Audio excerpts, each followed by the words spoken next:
Hi, my name's Joe Mills. I'm a sufferer of OCD and have been for many years. This is just a brief video on a few tips that I've found that's helped me.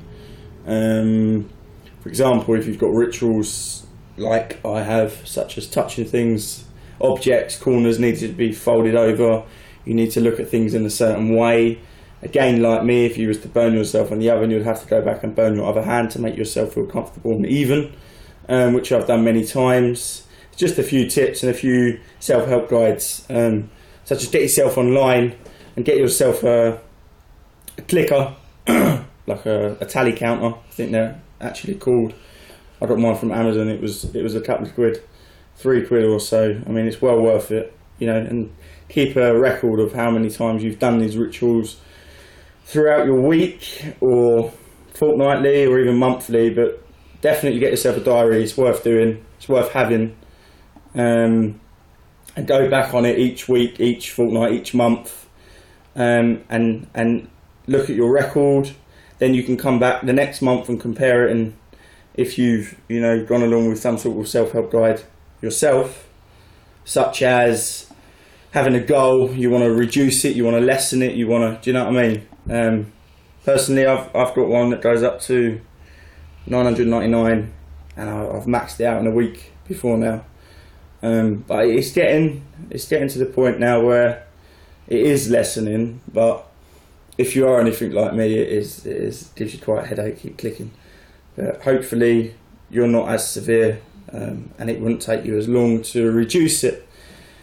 Another tip is get yourself on the mental health. I mean, there are many benefits from being on the mental health. One of which is you may be assigned a therapist who would do CBT with you. It's cognitive behavioural therapy, where you basically sit down and have a conversation with your therapist each week or fortnightly, depending on your circumstances. I go every week. Recently, my therapist has been coming to my house so we could go out and walk the dog, etc., because I'm not too keen on leaving the house on my own, as I don't do people. I've been done over too many times in the past. But yeah, definitely, it's like a form of counselling, but you actually do things. You don't go in a room with a clock, talk your heart out, and then go home pissed off. Do you know what I mean? Like I used to at the start. They can actually do things with you, such as come around and take you out. And also, when you're on mental health, you may also be assigned a key worker. Now, I have a dedicated one, but I don't see him much because he happens to be the big boss of my mental health team. But I'm assigned a different one each week. There are 4 that works there, but the regular one that I've started seeing now, we go out and we play pool. We pretty much can do anything within reason that doesn't take up too much of his time. I mean, if you said you wanted to go, well, for example, swimming or to the gym, which is another point I'll come on to as well, they'll be more than happy to take you. I mean, mine has took me over a year to get to grips with how it all works, and it's not easy. The mental health system is not easy. In no way is it easy. It's very difficult. It's very complex. But if you persist and you keep going, you may be shit on a few times like I was. Again, back to the gym. I was given a yearly gym membership pass to a well-known gym in my area. It's huge. To the sum of 250 quid, which I didn't pay a penny for. And also, you can ask for assistance in getting a lift to the gym, wanting someone to train with, or even wanting someone to sit there and give you a bit of company while you're working out. Do you know what I mean? There are a few benefits, but you have to work with it.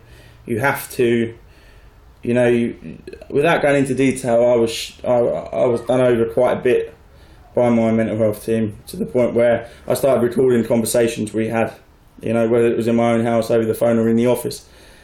Which went completely in my favour, as I was lied about, and I was in a crisis one point where things did get quite bad. So I rang up my mental health team. It was actually the crisis team, CRT, crisis response team, who told me if I'm in a crisis, which I was, to ring the police, not to bother them again, when the whole sole purpose of them is to give you assistance in how they can better your evening, so you don't feel suicidal or depressed or anything like that sort of thing.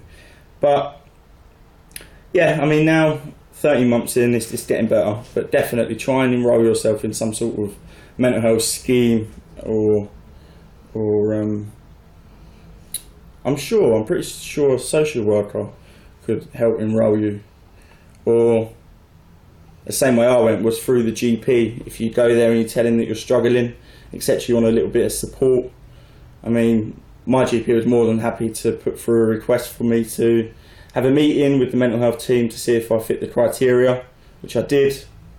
But yeah, good luck. I mean, seriously, good luck. It is a very, very hard thing to do, and it's not worth being on your own through it. I mean, it's really not. But stay strong, keep trying. Cheers.